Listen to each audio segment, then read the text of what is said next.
যদি কারো প্রতি হিংসা করেন তাহলে কি হবে? আপনার ক্ষতি কি? আপনার যত নেক আমল ধ্বংস হয়ে যাবে।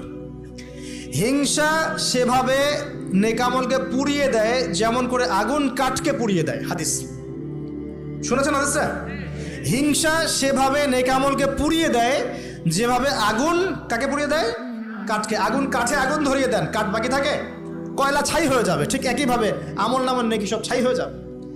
আর যদি আপনাকে কেউ হিংসা করে, ঈর্ষা করে, মানে ঈর্ষা না, হিংসা করে এবং আপনার দিকে বদনজর দেয়, হ্যাঁ, আপনার ক্ষতি চায়, আপনার সাথে কুফুরি করে ইত্যাদি, তাবিজ কবজ করে, তখন আপনারও ক্ষতি হতে পারে। চোখ লাগলে, বদনজর হলে, তাবিজ কবজ, আপনার ক্ষতি হতে পারে। আর এই ক্ষতি থেকে আপনি বাঁচবেন কিভাবে? এটা তো আপনার হাতে নাই, তাই না? কেউ যদি আপনাকে ঈর্ষা হিংসা করে, এটা তো আপনার হাতে নাই, আছে? নাই।